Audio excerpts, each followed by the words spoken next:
Oke. Nah, Ustadz Gun sudah bergabung. Assalamualaikum, Bang Gun. Sudah. Tadi kayaknya Waalaikumsalam. terlempar. Oke. Mohon Jadi maaf, itu Mas. Ini gimana? ajarin agak Ja- apa? Jaringannya ada. Terganggu tadi. Nah, Insya Allah, mudah-mudahan Allah lancarkan, Bang Gun. Tadi amin amin. pertanyaannya gitu, Bang Gun. Jadi kalau kita lihat kan uang masjid itu banyak yang Hmm. nganggur, Bang Gun ya. Ustadz Gun ya. Nah, Ya, ada beberapa kajian ya, Mas Pri ya. itu kita Banyak. penasaran nanti ini gimana Nah, sih sebanyak apa uang betul yang betul. nganggur itu? Enaknya diapain ya? Mau dibangunin masjid lagi gitu atau dijadiin batu bata ganti pagar atau apa nih? Nah, gitu ya. Jadi itu yang Hmm. kita coba bedah gitu ya, Ustadz Gun. Dan mudah-mudahan ada case-case yang sama di teman-teman juga gitu, di rekan-rekan yang lain yang bisa kita sharing bersama gitu. Dari saya itu preambulnya, Ustadz Gun. Jadi untuk selanjutnya, mangga silakan bisa dilanjutkan untuk kajiannya atau pemaparannya Ustadz Gun. Silakan, Ustadz Gun. Baik, Masya Allah. Makasih banyak, Mas Pri, eh, serta seluruh tim Masjid Ajar ya, tim Mosaik. Dan saya, Insya Allah, mudah-mudahan bisa jadi apa?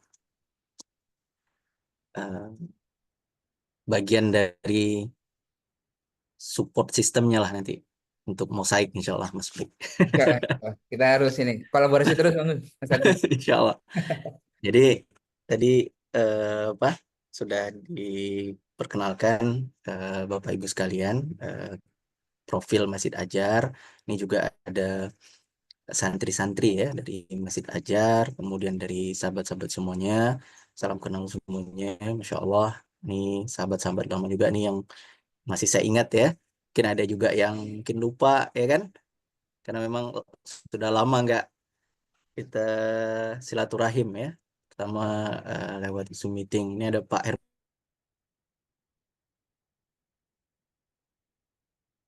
TPRI Pusat ini Mas Pri. Oh, Masya Allah. Oke. Mudah-mudahan Salam kenal, eh, Pak.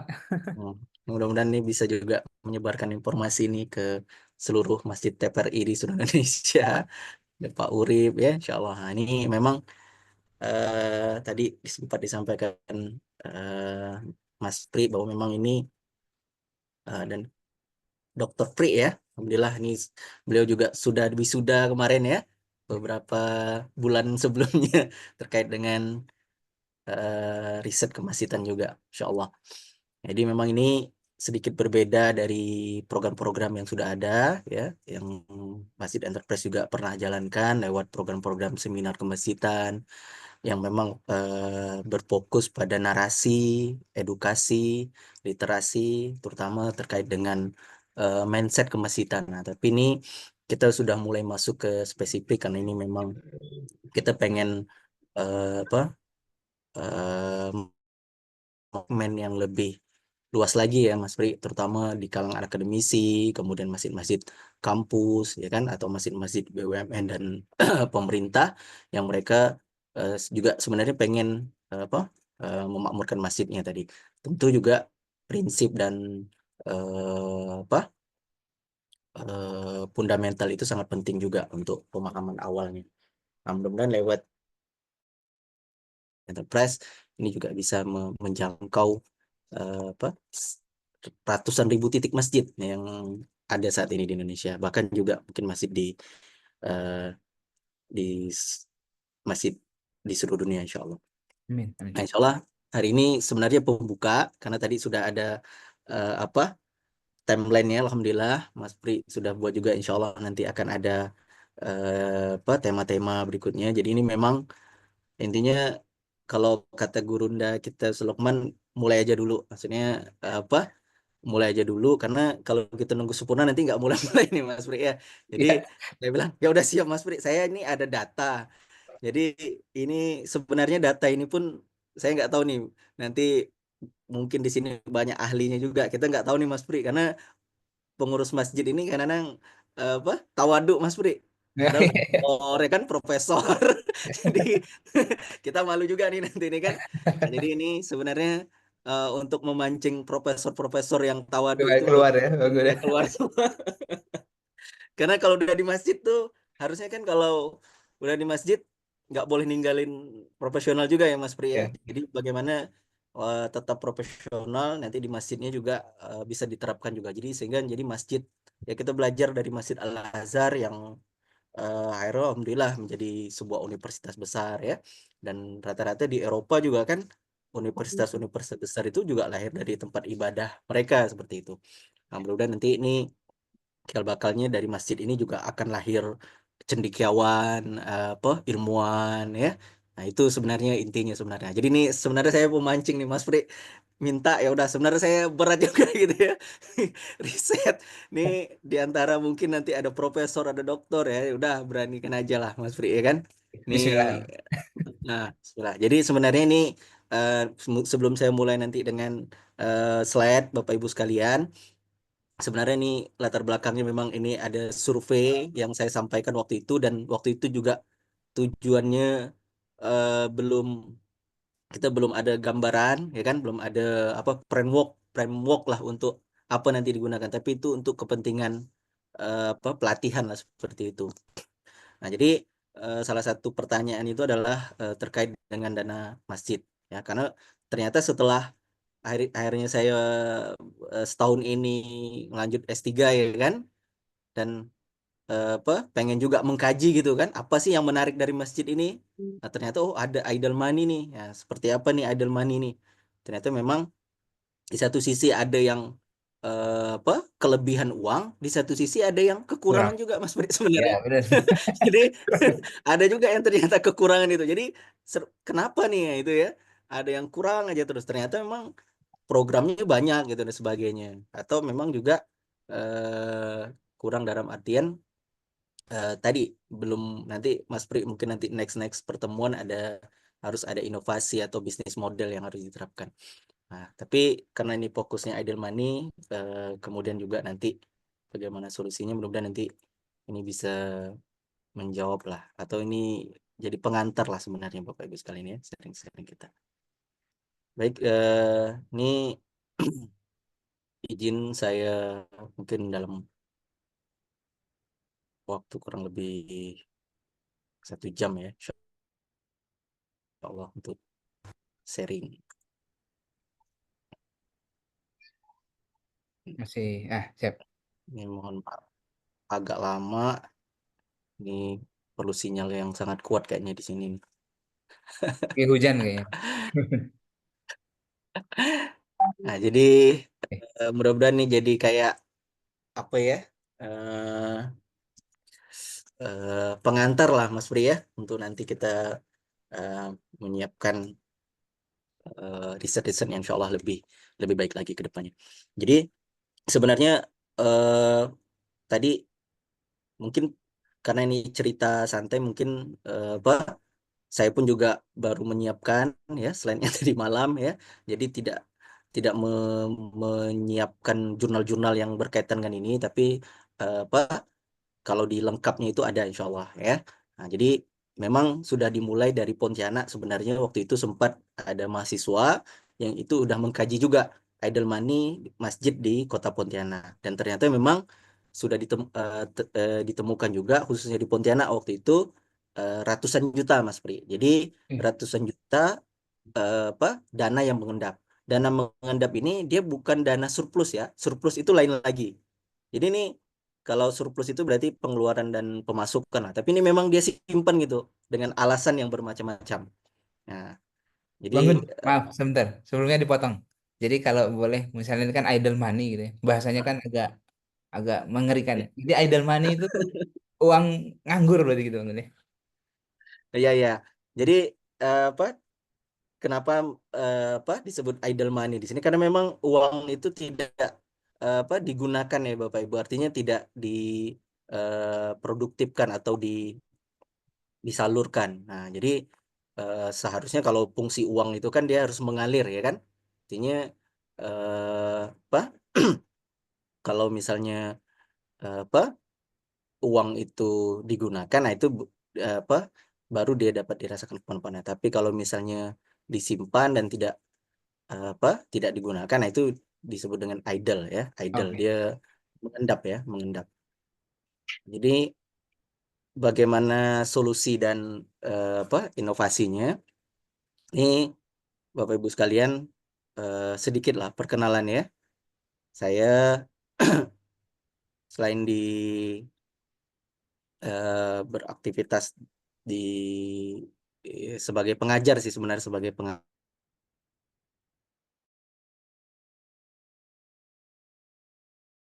Malaysia Sarawak, kemudian aktif juga di inkubator, di inkubator bisnis, kemudian sekarang di beberapa yayasan, kemudian aktif juga di Masjid Kapal Munjalan dan Masjid Enterprise untuk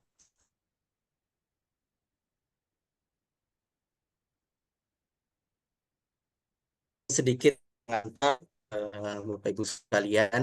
Jadi memang kalau kita melihat data kemiskinan di Indonesia ini apa ya, menurun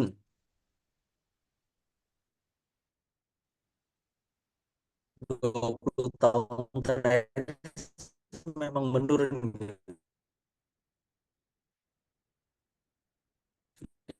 Agak berat tapi nggak apa-apa itu. Ini belajar kita ngelihat data aja dulu nih. Jadi karena ini apa? Kalau tadi membaca data, kalau kata Mas Pri, nah ini memang harus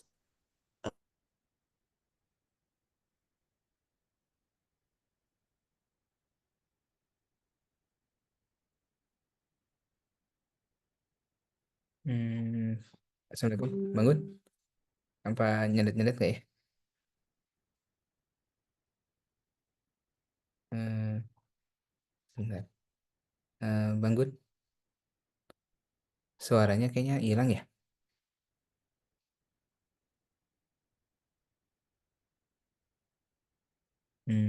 Sebentar ya. Eh, Sahabat-sahabat semuanya. Ini kayaknya suaranya Banggun hilang. Oh iya iya, sebentar sebentar. Banggun, putus lagi. Mohon putus. maaf. Iya benar benar. Oke oke. Saya kira jaringan saya. Silakan silakan. Mangga mangga. Saya lanjut lagi.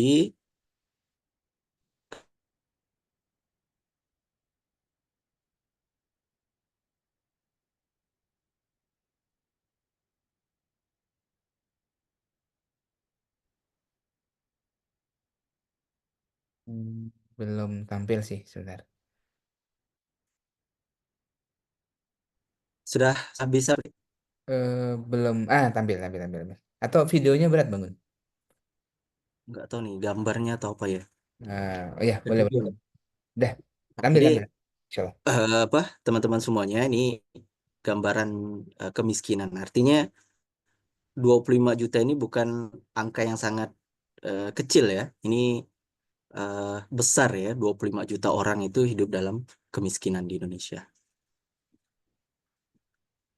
Kalau kita lihat per provinsinya atau per pulaunya, itu memang terpusatnya ya tadi di apa, di Jawa ya, Jawa, kemudian eh, Sumatera, karena memang itu memang penduduknya yang paling besar. Kemudian memang lebih banyak di pedesaan. Ini kalau kita melihat apa indikator makronya dulu ya teman-teman semua. Nah, sebenarnya pemerintah punya profil ya, profil kemiskinan di Indonesia itu, garis kemiskinan di Indonesia itu 5.000 per orang. Nah, ini garis kemiskinan bukan makanan. Nah, ini kalau di BPS itu ada hitungannya ya, Mas Bri. Jadi maksudnya orang itu dianggap miskin kalau dia 133.000 itu gizinya ya. Jadi kalau di bawah itu miskin. Nah, tapi kan ini ukurannya sangat rendah sekali ya. Orang Ya, yang 500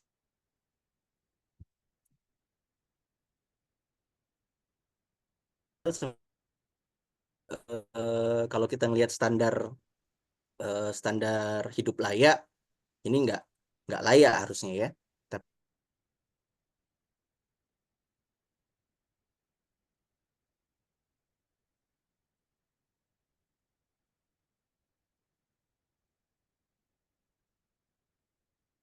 Bang Gun, nggak ada suaranya lagi. Mungkin ini jaringan. Halo? Baru dianggap tidak miskin ya. Oke. Tadi ngilang sedikit. Silakan, silakan, Bang Gun. Nah, jadi ini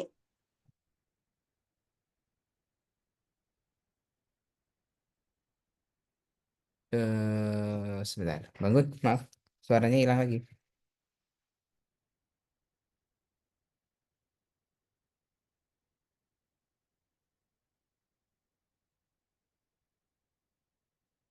Halo, halo, Bang Gun. 582.932. Maka kalau misalnya masjid ini 742 ini berbagi ya, Oke, tanggung jawab per orang miskin, maka ya artinya satu masjid itu menanggung 34 orang miskin, ya kan? Nah, oke, tanggung jawab ini 34 orang miskin ini dia harus bisa mensupport bulanan itu sebesar 20-an juta atau 19 juta. Artinya ini bulanan ya, bulanan. Sehingga untuk total dana yang diperlukan untuk pengentasan kemiskinan itu adalah 14 triliun ya, 14 triliun. Insya Allah ini angka yang sangat fantastis ya. Kalau misalnya apa kita mau mengentaskan kemiskinan tadi 14 triliun dikeluarkan. Nah, sekarang kita lihat berapa sih sebenarnya dana yang dikeluarkan pemerintah untuk pengentasan kemiskinan ini. Itu apa dana yang dikeluarkan pemerintah itu dari 2004 sampai 2025 itu ratusan triliun. Nah, ratusan triliun itu dikeluarkan pemerintah untuk pengentasan kemiskinan atau perlindungan sosial. Nah, ini lewat BLT, lewat apa? Ada bantuan langsung, ada yang lewat subsidi ya. Kalau subsidi itu tidak kita rasakan langsung lewat pengurangan misalnya harga BBM dan sebagainya ya. Jadi ini kurang lebih 500 triliun. Nah, 500 triliun ini apa?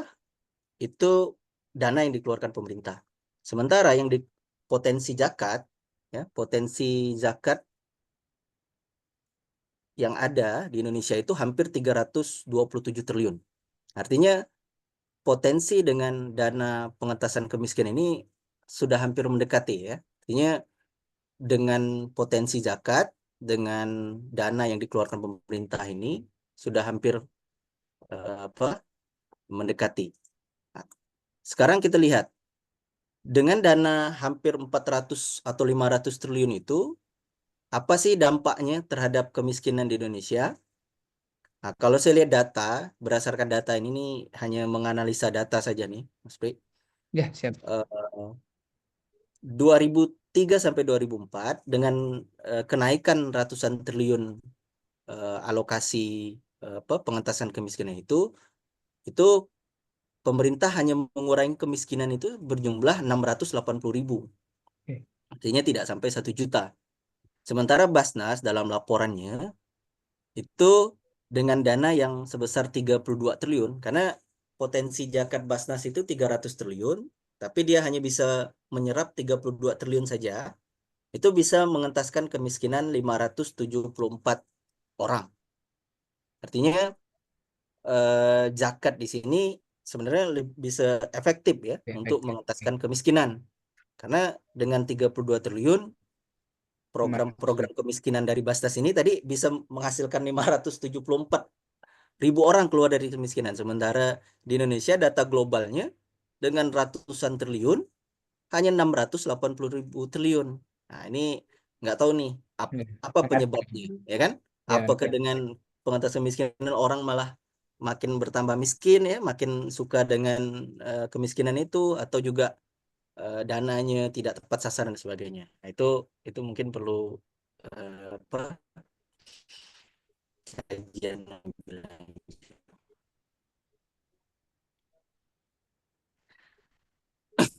Nah, ini menyambung apa materi terkait dengan idle money atau dana mengendap tadi. melakukan ini ya, apa cleaning atau awalnya itu 400-an masjid Mas Bri yang mengisi, Oke. tapi setelah kita bersihkan memang sebenarnya yang layak atau boleh bisa kita pakai itu adalah 353 masjid lah yang bisa kita pakai. Nah, itu Maaf banget. eh, Ini data data survei, primer. kita survei. Nah, Oh, data Masya Allah. primer ya, Ini data data primer primer. dari Banggun yang ngumpulin nih, Masya Allah. Nah, Ya. jadi Lanjut. waktu itu kita share ke grup pelatihan PMB ya kan untuk mengisi, termasuk juga apa ke lapangan ada beberapa mahasiswa yang kita arahkan untuk apa ke lapangan. Nah, dapatlah 353 masjid ini yang mengisi ya. Sebenarnya banyak yang mereka ya kita minta itu datanya. Ini saya rangkum saja. Pertama memang apa status masjidnya, kemudian berapa lama masjidnya, kemudian berapa saja jamaah apa rata-rata jamaah dan juga pengurusnya di situ ada ya. Ini tidak saya tampilkan. Jadi memang ini fokus hanya masjid-masjid yang apa eh, memang ada juga yang apa mengisi waktu itu memang apa belum ada masjidnya ya. Nah, jadi itu kita memang kita filter, jadi kita tidak apa tampilkan. Nah, jadi ini yang sudah berjalan masjidnya, sudah berjalan masjidnya artinya sudah ada masjidnya. Memang rata-rata mereka punya pendapatan bisa kita lihat di sini ya. Kalau untuk masjid yang di Sumatera itu kita mendapatkan data pendapatan masjidnya ini per bulan kalau untuk pendapatan. Jadi kita menanyakan berapa rata-rata pendapatan per bulan masjidnya. Nah, kemudian disebutkan di situ pengeluaran per bulannya untuk apa. Nah, memang rata-rata pengeluaran masjid itu kebanyakan memang untuk apa operasional dan apa kegiatan kemasjidan.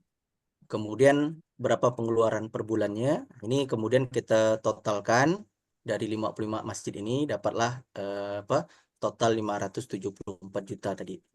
Sehingga masih ada surplus sebenarnya. Nah, surplus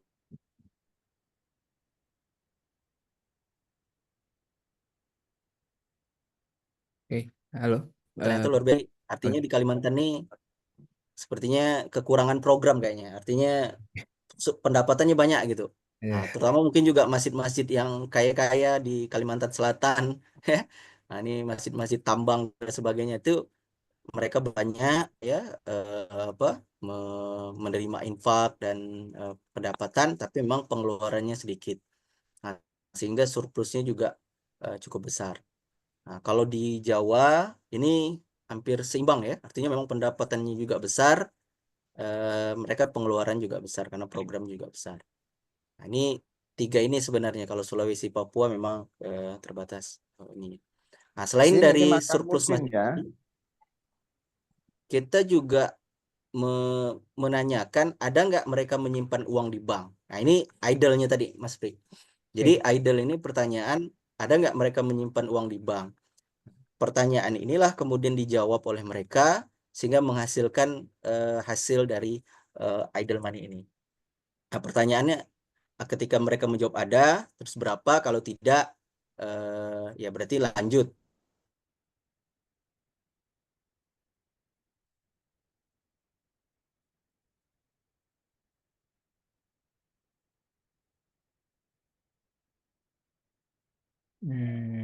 Maaf Bangun, nggak ada suaranya Bangun.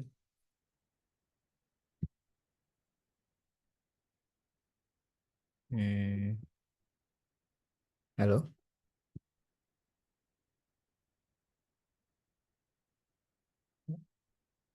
halo.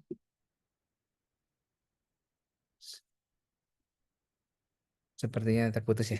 Halo. Eh,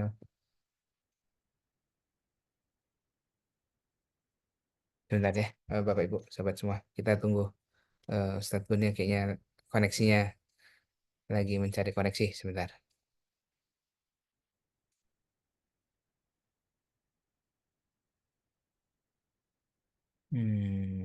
Belum terhubung lagi ya, sebentar. Halo, Bang Gun, sepertinya terputus.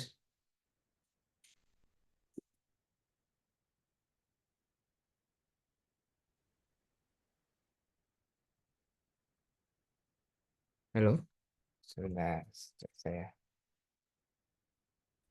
Tes. Ah, tadi putus bangun. Nah Siap. nih, udah saya lagi. Mohon maaf. Suara Eh, teridol. Iya benar, suaranya idol. Suaranya lagi micit ya. Oke, silakan maaf. silakan. Pokoknya saya keluar langsung masuk lagi Mas Bri. Lanjut. Oh, siap, siap, siap. Nah, jadi ini yang menarik ini di sini, Bapak Ibu sekalian, eh, ratusan bahkan ratusan juta ya, ratusan juta masjid itu yang mereka menyimpan dananya di bank ya, dengan alasan terutama sebagian besar adalah untuk saving, untuk penjaga-jaga, untuk apa keperluan-keperluan apa ya mendesak dan sebagainya. Atau bahkan ada beberapa apa kebanyakan juga yang ingin merenovasi masjidnya ya seperti itu. Nah, padahal masjidnya mungkin sudah bagus, sudah jadi ya. Nah, jadi ini kalau kita bicara potensi ya kan ada potensi jumlah masjid tadi. Maka apa kita coba menghitung ya, menghitung potensi potensi apa keuangan masjid tadi, maka dengan 700.000 masjid tadi ada potensi idle money. Kalaulah ya, kalau ini dibagi rata-rata, kan kita dapat total 4 miliar nih dari 353 masjid. Ada idle money-nya 4 miliar atau hampir 5 miliar. Maka rata-rata dari survei yang apa data primer yang apa kita bagikan itu dapatlah rata-rata masjid itu menyimpan 13-an juta idle money-nya di bank. Nah, di sini kalau misalnya kita bagi rata ke seluruh masjid di Indonesia, memang kalau memang semuanya itu tadi ada idle money ya, berapa persen ya, maka eh, eh, maka kita punya potensi sekitar 10 triliun ya idle money. Nah, berdasarkan apa survei juga, jadi hampir 60% ya, 60% atau 70% itu mereka masjid-masjid yang kita survei itu punya idle money ya, punya dana simpanan. Jadi mereka punya simpanan. Nah, kemudian apa? Tapi kalau ditanya apa persepsi mereka terkait dengan idle money ini bagus atau tidak, artinya kita menanyakan bahwa dana yang disimpan ini apakah bagus disalurkan atau menyatakan bagus, tapi sebagian besar menyatakan tidak bagus ya untuk disimpan. Nah, kemudian dengan alasan apakah dengan alasan yang tadi ya untuk berjaga-jaga dan sebagainya. Nah, mereka punya alasan. Tapi persepsi mereka ini seharusnya disalurkan seperti itu. Maka kita munculkan pertanyaan berikutnya ya. Kalau misalnya dana idle money itu tadi apa digunakan ya kan? Apakah setuju digunakan untuk apa pembangunan apa apakah setuju digunakan untuk membantu orang miskin atau program-program apa pemberdayaan masyarakat atau pengentasan kemiskinan. Nah, di sini 90% ya, hampir 90% itu menjawab setuju. Artinya mereka setuju kalau misalnya dana itu digunakan. Nah, tapi mereka khawatir ya, takut ya untuk menggunakan itu. Itu itu alasan-alasan yang kita temukan ya sebenarnya. Jadi sebenarnya kalau dari kuesionernya sangat banyak ya panjang. Ini memang kita kita rangkum poin-poin pentingnya saja teman-teman semuanya. Nah, selanjutnya ini dari Mas Pri nih Masya ya Allah. kan Siap, kita bagus. ngambil kajiannya apa dari Mosaik dan juga apa salah satu disertasi tesisnya Mas Pri ya terkait dengan sumber daya masjid bahwa performan masjid atau kinerja masjid itu sangat tergantung dengan sumber daya masjid yang itu didukung oleh bisnis model dan inovasi. Jadi kalau ibarat busur panah ini memang harus ada tiga ini ya, ada sumber daya, ada bisnis model, ada inovasi ya supaya kinerja masjid itu bisa bisa optimal. Nah, jadi bicara inovasi teman-teman semuanya. Jadi ini apa berdasarkan analisa lapangan kita lah ya. Maka apa setidaknya harus ada 4 mesin utama ya yang bisa mengoptimalkan fungsi masjid ya. Nah, jadi kalau kita melihat peraturan dari apa bimbingan masyarakat Islam itu sebenarnya relate sekali ya, fungsi-fungsi masjid itu. Jadi sebenarnya selama ini masjid itu kalau kita lihat dia hanya berfokus kepada idarah, imarah dan riayah saja. Jadi padahal kalau di dalam struktur eh, bi- eh, Kementerian Agama sebenarnya struktur masjid itu jangan hanya dibatasi idarah, imarah, riayah saja. Orang tidak melihat di bawahnya nih Mas Bri. Sebenarnya ada nih, ada badan atau divisi atau lembaga. Nah, ini yang bisa sebenarnya memainkan peranan penting nih fungsi masjid. Karena kalau idarah nanti tuh jadi masjid tuh ya nah, hanya apa catat-catat saja ya kan. Kalau imarah itu hanya Jumatan saja. Kalau riayah itu hanya fasilitas saja. Bagaimana mengaktifkan kaki-kakinya ini ya? Ini yang badan divisi lembaga. Nah, kalau Bapak Ibu mau lihat saja peraturan Direktorat Jenderal Bimbingan Masyarakat Islam 802 tahun 2014 itu. Nah, ini mungkin harusnya udah harus diupdate nih ya 2000 apa Udah 10 10 tahun tahun ya. yang lalu ya kan tapi ternyata setelah saya lihat itu kok relate gitu ya. Nah cuman memang tidak dijabarkan ya Mas Bri, Ya, tapi ya. kan sudah ada inisiatifnya ya seperti itu bahwa yang memang memang penjelasannya lebih banyak ke idarah dan imarahnya nih sama riayah ini loh ini nah padahal sebenarnya ini kan menurut saya yang juga harus diperkuat tadi. Nah maka ini disinilah yang nanti bisa apa bisnis model inovasi dan sebagainya tadi ya. Nah, jadi fungsi masjid tadi itu bukan hanya terkait dengan ritual ibadah, tapi juga apa budaya, pendidikan, sosial, dan ekonomi. Nah, inilah yang kemudian menjadi apa eh, apa ya menjadi referensi kita. Tapi sebenarnya referensi utama kita adalah apa Quran surah At-Taubah ayat 18 tadi ya. Innama ya'muru masajidallah itu. Nah, jadi inilah yang menjadi role model ya. Nah, bagaimana mengelola masjid tadi. Nah, bagaimana inovasinya? Nah, ini coba saya nanti apa studi kasusnya atau menjelaskannya lewat Masjid Kapal Munjalan. Nah, Masjid Kapal Munjalan sudah menerapkan konsep masjid apa inovasi tadi ya. Jadi Baitullah itu sebagai masjid, kemudian ditopang oleh apa divisi yang apa 4 pilar. Nah, ini modelnya ya. Mudah-mudahan tadi apa mau ya tes Ya, masih aman ya Mas Pri? sedikit nyedet tapi aman. Nah, Saya kira tadi oke. Insya Allah. Bismillah. Nah, jadi eh, saya mencoba untuk masuk ke definisi masjid.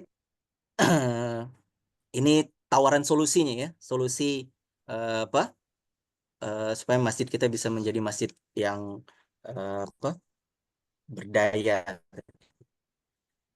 Nah, jadi yang kita pahami masjid tadi ya, dia se- sebelum apa memahami tentang masjid secara umum tadi ini adalah sajadah. Sajadah ini artinya sujud. Nah, sujud ini ada 2 aspek, ada aspek material untuk sujud. Tapi kalau aspek mental berarti dia adalah apa wilayah atau tempat kita untuk merendahkan diri, merendahkan ego ya kepada Allah. Jadi kalau apa Menteri Agama kita, beliau adalah apa imam besarnya Masjid Istiqlal dalam ceramahnya mengatakan bahwa kalau masjid itu tempat orang sujud, ya, tempat orang sholat, maka masjid itu wilayahnya adalah tempat orang untuk merendahkan ego. Kenapa? Kepala atau isi kepalanya itu direndahkan serendah-rendahnya. Seperti itu definisinya, ya. Nah, ini yang di sini berarti apa? Masjid ini tempat kita untuk apa? Bersujud.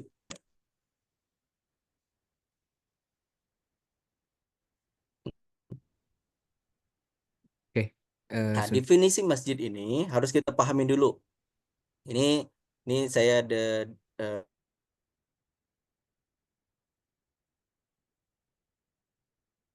Suaranya hilang kayaknya, Bang Gun. Nah, kita tunggu lagi, Bapak Ibu ya. Oke, teh. Nah itu. Sambil Bapak Ibu akan tetap sobat sekalian, kalau ada pertanyaan nanti saya mencatat beberapa pertanyaan sih ya yang pengen dibahas gitu. Nanti kalau punya pertanyaan boleh nanti kita coba diskusi. Ini salah satu pertanyaan saya tadi, eh, mungkin nanti bisa dibahas bareng ya. Kalau tadi datanya Bang Gun menarik sebenarnya. Datanya di situ disebutkan bahwa banyak yang bilang menyimpan uang itu tidak bagus gitu ya. Tapi kenyataannya banyak yang nyimpan uang. Ini gimana ya? Nah, gitu ya. Eh, jadi ini agak menggelitik sebenarnya. Dia tuh eh, bilang nggak bagus, tapi dia lakukan itu gitu ya. Nah, ini bisa jadi bahan kajian selanjutnya. Bangun tadi maaf ya, ini mengisi kekosongan. Emang nggak Bangun tadi silahkan dilanjut. Ini membahas data yang tadi menarik sekali datanya Bangun yang tadi.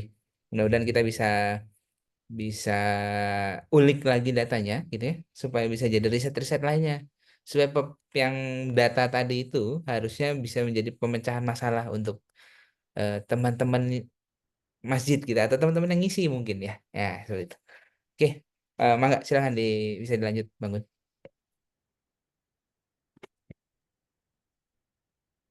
tes tes.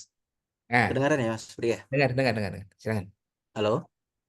Ya, kedengar Bangun, silakan. Di saya ini kayak nggak Atau muncul nih kalau Zoom-nya. kesulitan videonya bisa di off nggak apa-apa Bangun, nanti bisa disambung.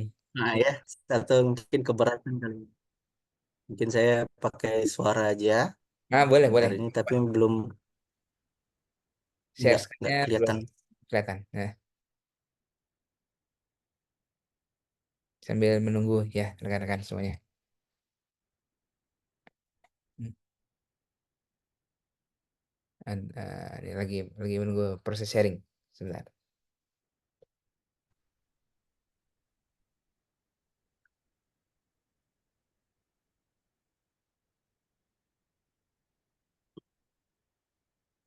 Baik,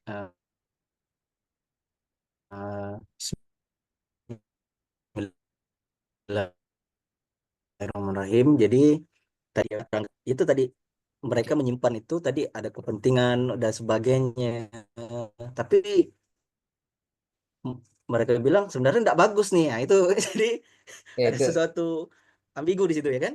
harus diteliti lagi Harusnya tuh ini Bang. bisa disalurkan nih, Iya. harusnya bisa disalurkan untuk, dan mereka setuju kalau itu disalurkan ke masyarakat miskin. Nah, mungkin di sini kayaknya ada gap di situ, mereka apa, tidak ketemu programnya apa, kemudian salurannya kemana, sehingga hanya menunggu fisik tadi. Karena kalau fisik ini kan itu tadi bisa nunggu.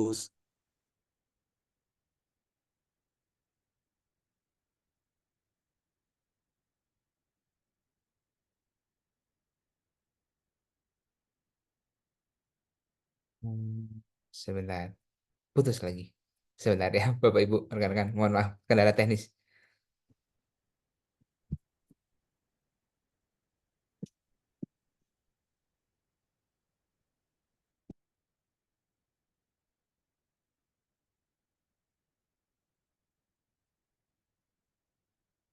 Oke, sebentar. Mohon ditunggu.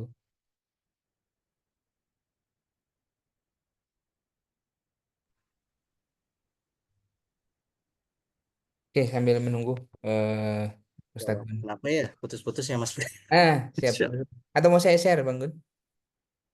Oke, gimana? Bisa kan? Ntar ya. Boleh ke nanti bisa dikirim ke Soalnya, saya. ntar saya soalnya Saya bantu share. nggak Siapa tahu ada di ini, kendala jaringan.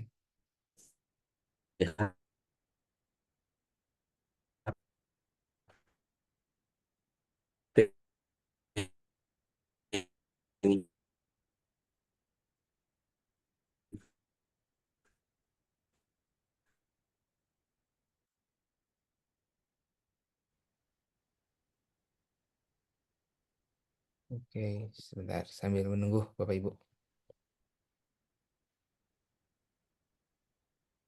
Nah, sebenarnya sambil menunggu saya juga ini juga memikirkan ya pertanyaan lainnya. Kalau saya jadi penasaran, itu teman-teman yang ngisi atau rekan-rekan yang ngisi masjid itu bilang ini untuk dana berjaga-jaga gitu ya. Nah, ini juga bisa menjadi bahan penelitian lanjutan. Jaga-jaganya itu jaga-jaga apa sebenarnya gitu ya. Dan apa yang dijagain? Nah, gitu ya. Kenapa dia berpikir itu harus dijagain? Nah, gitu. Nah, itu kan perlu digali lebih lanjut. Jadi kalau saja mungkin kekhawatiran jaga-jaga itu bisa diperkecil, harusnya tidak khawatir uang itu keluar. Nah, gitu. Itu bisa menjadi solusi gitu. Nah, ini juga bisa bisa diutilize untuk penelitian selanjutnya. Siapa tahu nanti kita bisa teliti bersama-sama, Bapak Ibu, sahabat semuanya. Ya, Mas Bri. Sudah tampil, Itu Bangun. Silakan, dilanjut, Bangun. perlu di apa dielaborasi lagi insya Allah nanti Iya, untuk betul. Bisa digali, Bangun. pertanyaan berikutnya. Nah, jadi Bapak Ibu, jadi saya mau bicara tentang poin di sini adalah kawasan masjid. Jadi masjid itu terdiri dari adalah apa? eh, adalah sebuah kawasan. Nah, jadi di dalamnya terdiri dari bangunan ya, bermacam bangunan. Nah, sebagai contoh kawasan Masjidil Haram ya. Di sini ada Ka'bah ya kan. Kemudian termasuk Bukit Safa dan Marwah itu juga kawasan Masjidil Haram. Kemudian ini ada Masjidil Aqsa kompleks ya. Jadi semua ini adalah kawasan ya. Jadi ada tempat sholat, ada tempat lapangan dan sebagainya. Ini juga termasuk dalam kawasan masjid. Nah, jadi sebenarnya kita jangan membatasi ya masjid hanya sekedar tempat sholat saja. Nah, itu tempat sholat ya apa? Bahkan ada mihrab ya. Mihrab itu lebih spesifik lagi ya tempat imam ya.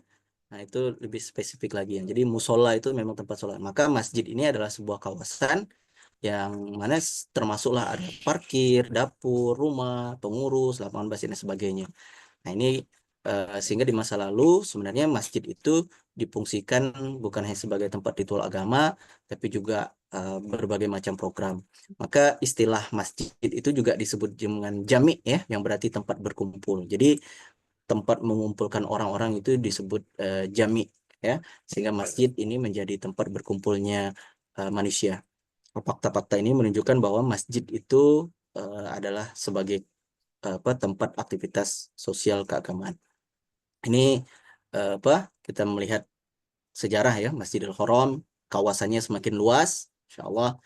Nah, mudah-mudahan apa kita semuanya bisa diundang ke Baitullah Ini ya, ya, Pak. Ini. kita semuanya bisa berkunjung ke Baitullah. Nah, ini kawasan Masjidil Haram, kemudian ini Masjid Nabawi yang juga awalnya kecil ya Mas Bri. Ya, Insya Allah ini ya apa kamarnya Aisyah ya kan, dan sekarang ini menjadi kawasan. Nah, jadi kita melihat bagaimana apa eh, masjid dua contoh masjid hari ini ya, inilah yang harus jadi role model ya kan, rujukan kita gitu ya, masjid Masjidil Haram dan Masjid Nabawi. Jadi bukan makin ngecil fungsinya ya. Nah, artinya eh, narasi tentang masjid bukan beton dan fungsi itu maksudnya memang fokus fungsi dan kontribusinya. Tapi ketika fungsi dan kontribusinya sudah maksimal, tidak ada salahnya juga kita fokus kepada apa fisik dan bangunannya ya. Nah, tapi apa fungsi dan kontribusinya dulu sebagaimana Masjid Nabawi kan yang apa bentuknya di awal tadi kita lihat sederhana. Nah, jadi ini apa ini yang saya dapat dari eh, Menteri Agama hari ini ya, yang dulu beliau saat ini masih juga ya, alhamdulillah Menteri Agama kita adalah imam masjid ya kan, masya Allah ini luar biasa ya, kayak apa Nasaruddin Umar, Masya Allah. Jadi Profesor lagi maksudnya. profesor, jadi ilmuannya luar biasa. Jadi saya tertarik juga ya ketika beliau menyampaikan bahwa Masjid Nabawi itu punya bermacam-macam fungsi ya. Nah, mudah-mudahan sebenarnya artinya kita ada harusnya ya kalau misalnya semua masjid di Indonesia, terutama Masjid Istiqlal, kemudian masjid-masjid raya itu menerapkan fungsi-fungsi ini, Masya Allah ya. Tapi ini kenapa belum bisa ya Mas Bri? Ini mungkin perlu dikaji nih Mas Bri. Nah, Harusnya ini menarik nih Masjid Bang. Istiqlal ya kan harusnya bisa menerapkan fungsi-fungsi ini ya. Kalau fungsi pemerintahan ya terbatas, maksudnya fungsi pemerintahan di situ lah. Jadi eh, kalau masjid apa Masjid Istiqlal adalah menjadi masjid rujukan ya kan dengan program-program. Nah, kalau di provinsi ada Masjid Raya yang jadi masjid rujukan, kemudian kalau di kabupaten kota ada Masjid Agung ya yang jadi rujukan. Nah, jadi realitas masjid hari ini referensi kita juga di Quran surah At-Taubah ya. Mungkin mudah-mudahan kita tidak apa menjadikan masjid kita ini menjadi masjid yang apa diror ya. Apa itu masjid diror? Yaitu masjid yang didirikan oleh orang-orang munafik. Kenapa dia mendirikan masjid? Ternyata untuk menimbulkan apa bencana untuk orang-orang beriman. Apa itu bencana untuk orang beriman? Artinya dia untuk memecah belah, ya kan? Kemudian apa? Menambah kekafiran dan apa? Tidak ada mendapatkan apa-apa ya orang-orang yang mendirikan masjid diror. Jadi hari ini apakah ada masjid seperti ini ya? Karena ini ayat Al-Qur'an ya, kita yakin bahwa ini berlaku apa sepanjang zaman ya. Artinya masjid yang apa memecah belah ya akan tetap ada karena ini Quran yang apa sepanjang masa. Nah, jadi masjid realita masjid hari ini jadi hanya fokus pada fisik, kemudian tidak memperdulikan lalai dalam sholat dan ria, artinya pendusta agama Al-Maun ya. Nah, jadi Muhammadiyah dengan gerakan Al-Maunnya itu insya Allah menghasilkan apa amal usaha yang miliaran triliunan asetnya. Nah, sekarang kita punya potensi ratusan ribu masjid nih. Maka inovasi nih saya menyebutnya ini Mas Pri, mungkin ini sebenarnya tadi ada Mas Pri menyebut inovasi masjid.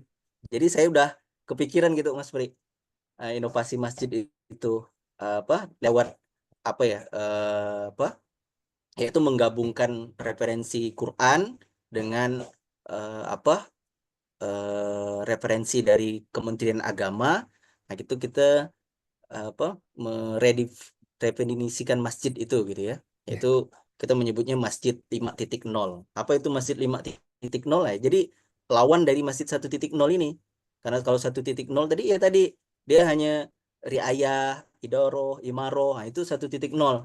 Jadi ya udah bersih-bersih, ya udah ini apa mencatat, ya udah ini apa administrasi dan sebagainya. Nah, kita menyebutnya Masjid 5.0, model Masjidullah. Ini mudah-mudahan nanti bisa dikembangkan kalau misalnya ini jadi model eh, seluruh masjid apa untuk pengembangan masjid ya. Dan ini juga yang sudah di, diimplementasikan ya di Masjid Kapal Munzalan. Ini 4 pilar utama nih harus ada nih ya. Apa itu? Nah, jadi Baitullah atau masjid ini dia jadi apa ya? Bangunan utama ini istana.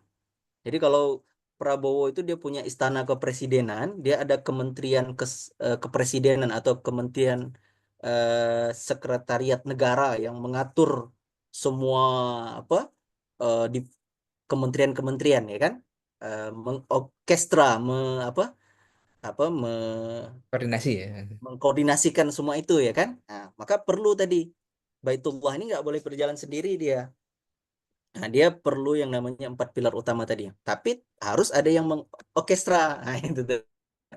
Nah, inilah yang diperlukan kepemimpinan. Ada pengasuh, ada pimpinan atau badan eksekutif, apalah namanya. Ini yang saya temukan di Masjid Kapal Munjalan, kemudian ada di Masjid apa Ismu Yahya, Masjid Al Falah Sragen. Nah, 4 pilar ini ada yang dia berbentuk lembaga yang setelah saya temukan profil-profil masjid, tapi ada juga dia yang berbentuk program. Nah, tapi tidak apa, tapi intinya dia mencakup narasi ini, 4 pilar ini. Nah, masjid itu kan sama dengan Baitullah. Maka fokusnya itu FKK ya, fungsi, kontribusi dan konsistensi. Nah, ini yang mungkin nanti akan jadi model dari Masjid 5.0 ini, fungsinya, kontribusinya sama konsistensinya. Nah, seperti apa? Jadi dia bukan lagi bicara fisik ya, tapi juga sudah fungsi, kontribusi dan konsistensi. Nah, kenapa saya menyebut masjid itu Baitullah? Karena nama lain dari masjid adalah Baitullah. Nah, jadi Baitullah itu adalah masjid. Masjid itu adalah tempat kembali. Nah, jadi masjid sebagai tempat kembali ini, maka dia akan menjadi pabrik manusia. Kalau bahasa Ayahman, manusia-manusia yang kembali ke masjid ini, dia akan jadi manusia yang 3B. Apa itu? Benar, baik, dan bagus. Dan ini ternyata relate dengan, nanti kita lihat dengan struktur masjid yang Kementerian Agama itu ya. Oke. Taubat memperbaiki diri ya. Ini bagannya ya. Jadi orang yang taubat memperbaiki diri ini kita ajak ke masjid. Ayo mahasiswa kembali ke masjid. Ayo dosen kembali ke masjid. Ayo profesor kembali ke masjid. Ayo pegawai negeri kembali ke masjid ya kan. Nah, maka dia akan jadi pabrik manusia nih. Maka di masjid ini kita akan ketemu nanti nih. Ketemu dokter, ketemu pengangguran, ketemu apa lagi nih? Ketemu Presiden. macam-macam manusia ya kan. Harusnya kalau yang pengangguran nggak perlu nganggur lagi kalau dia ke masjid kan Mas Bri. Iya, Kalau iya. yang sakit nggak perlu lagi sakit Sakit ya. lagi ya. Karena ada dokter di masjid. Jadi ini kita harus ada synchronize, ada apa ya tadi itu, orkestra tadi ini. Maka harus ada kementerian kesekretariatan kemasjidan ya Ya, benar. yang mengatur ini, mengatur pabrik manusia. Nah, maka di sini ada materinya sehingga manusia-manusia yang dikumpulkan tadi, ini kan people nih, dia harus jadi aset nih. Nah, dia harus jadi 3B tadi. Maka setelah mereka taubat memperbaiki diri kembali ke masjid, hasilnya adalah 3B. Benar, baik, bagus. Benar ini, saya lupa bahasa Arabnya. Kalau Elman itu menyampaikan dalam bahasa Arabnya ya. Artinya baik, benar, baik, dan bagus ya. Jadi 3B ini yang harus menjadi rujukan kita. Benar itu maksudnya dia berpegang teguh dengan apa kebenaran Al-Quran gitu Mas Bri. Maksudnya kebenaran agama. Kemudian baik ini artinya dia memahami mana yang baik, mana yang tapi rujukan utamanya harus benar dulu. Karena bisa jadi ada bagus, ada baik tapi tidak benar gitu kan. Udah bagus nih packagingnya, udah aturan agama berarti tidak benar. Nah, jadi kalau di dalam model dakwah memang untuk apa narasumber atau kita sebagai penyampai kita harus benar dulu nih. Itu yang paling utama. Tapi mungkin kalau untuk dari sisi audiens biasanya ngelihatnya bagus dulu. ngelihat ngelihat kulit kan. Maka Mas Pri buat cerita masjid. Nah, maksudnya tapi ini pasti ada rujukannya, ada ayat Qur'annya gitu. Nah, maka dibuatlah dia baik. Nah, tapi tetap ada pondasinya. Nah, maka cara kita menyampaikan ke umat atau ke masyarakat nih, dia harus packaging bagus. Nah, tapi tidak boleh menghilangkan baik dan benarnya ini. Nah, tapi pintu masuknya itu. Maka 3 ini harus benar, baik, bagus. Ternyata relate teman-teman semua. Kalau kita lihat di di apa definisi struktur masjid Kementerian Agama itu sebenarnya kan benar, baik, bagus ini hampir mirip dengan idaroh, imaroh, dan riayah. Karena apa? Idaroh itu dia berkaitan dengan administrasi dan keuangan. Dia harus benar itu. Nggak boleh ngurus masjid, uangnya nggak benar kan? Iya. Atau dapat uangnya dari riba. Ini mau bangun masjid. Nah, kayak di Masjid Yokohama itu, saya dapat cerita. Dia tuh kalau sampai-sampai yang punya tanah itu atau orang Jepang itu bingung. Karena selama ini nggak pernah ada, maksudnya orang beli tanah 7 miliar itu cash Mas Pri. Masya Allah. Pasti ada pinjaman uang ke bank gitu. Tapi ini dia bingung. Kamu dapat uang dari mana nih? 7 miliar nggak ada pinjaman bank ini kan? Ternyata itu tadi ya karena dia udah legal dan sebagainya, uangnya jadi sah gitu kan, dapat dana dari Indonesia. Artinya benar dulu nih. Nah, benar ini artinya maksudnya kalau dalam definisinya tadi itu menurut saya, kalau saya mentadaburnya idaroh ya, benar. Maka kemudian baik, baik ini apa? Imarohnya. Nah, berarti imaroh nih Programnya Pak. programnya harus baik nih. Nah, nanti nih Mas Pri kan kalau di dalam tesis Mas Pri ini sumber daya masjid ya Mas Pri. Iya, iya, betul. Ya kan? Nah, imarohnya program ini harus baik. Baik itu apa artinya? Kalau kita buat program misalnya terkait dengan misalnya apa kajian, ya harus baik nih kajiannya. Kemudian harus eh, tapi apa itu ya seperti itu ya harus baik. Nah, kemudian bagus ini idaroh apa imaroh sorry Kualitasnya. eh, riayah riayah riayah ini kan fasilitas atau fisik. Nah, tapi jangan sampai riayahnya hanya bagus saja. Maksudnya semuanya ini berkombinasi maksudnya ya. Artinya idaroh, imaroh, riayah ini cakupannya juga benar baik bagus gitu lah. Jadi dia saling mengisi. Jadi orang riayah nggak boleh hanya bagus, dia harus benar, harus baik. Kemudian idaroh, keuangan, dia harus benar, harus baik, harus bagus gitu ya. Jangan sampai dia pikir, oh saya kan benar aja, nggak perlu baik, nggak perlu bagus gitu kan. Terus yang imaroh, ini juga programnya harus benar juga, nggak boleh dia hanya berpikir bagus saja nih. Imaro yang penting kan program saya kan baik nih. Nah, enggak. Nah, jadi ini model nggak tahu nanti namanya apa nih. Ini yang saya dapat dari kata-kata Ayahman, orang yang taubat memperbaiki diri itu akan jadi pabriknya manusia karena masjid ini jadi tempat kembali, maka menghasilkan manusia yang baik, benar dan bagus.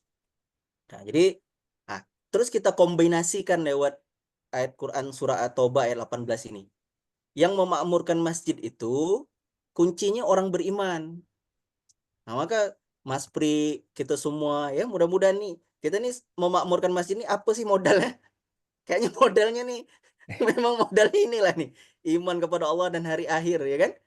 Terus kita mau mendirikan sholat, menunaikan zakat, tidak takut kepada siapapun. Jadi bukan modalnya uang. Kalau modalnya uang mungkin belum cukup gitu ya.